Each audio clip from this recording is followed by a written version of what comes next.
ধরুন আপনি 100 টাকা দিয়ে বাইক চালাবেন, কিন্তু যদি বলি মাত্র 1 টাকা বাইক চালানো সম্ভব। হ্যাঁ, ইলেকট্রিক বাইক ব্যবহার করলে এমনটাই সম্ভব। আজকের ভিডিওতে আমরা জানবো 1 টাকা ইলেকট্রিক বাইক কত কিলোমিটার চলে, বাংলাদেশের সবচেয়ে সাশ্রয়ী ইলেকট্রিক বাইক কোনটা, এবং ইলেকট্রিক বাইক ব্যবহার করলে আসলে কত টাকা সেভ হয়। তাই ভিডিওটা শেষ পর্যন্ত দেখুন, কারণ শেষে যে হিসেবটা দেখাবো সেটা আপনাকে অবাক করে দিতে পারে। প্রথমে আসে ইলেকট্রিক বাইক কিভাবে কাজ করে। ইলেকট্রিক বাইক মূলত পেট্রোল ব্যবহার করে না। এখানে থাকে ইলেকট্রিক মোটর, লিথিয়াম ব্যাটারি এবং কন্ট্রোলার। ব্যাটারি চার্জ করে বাইক চালানো হয়, মানে পেট্রোল পাম্প নয়, ইলেকট্রিসিটি দিয়ে বাইক চলবে। এখন আসি 1 টাকায় কত কিলোমিটার চলে ইলেকট্রিক বাইক। ধরুন একটি electric bike battery capacity 2 kilometre per hour. বাংলাদেশের প্রতি ইউনিট ইলেকট্রিসিটি প্রায় 10 টাকা, এটা অ্যাভারেজ। তাহলে পুরো ব্যাটারি চার্জ করতে খরচ হবে প্রায় 20 টাকা।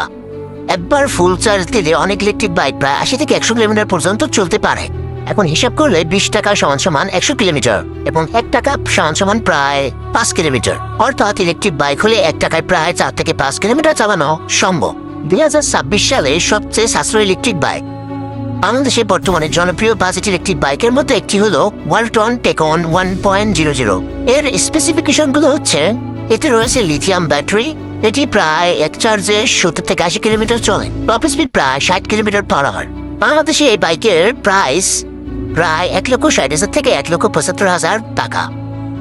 এই বাইকটা কম খরচে ডেইলি কমিউটিং এর জন্য বেশ ভালো। ইলেকট্রিক বাইকের ভালো দিক, ফুয়েল কস্ট নেই, ইঞ্জিন অয়েল লাগে না, মেইনটেন্স কম, পরিবেশের জন্য ভালো।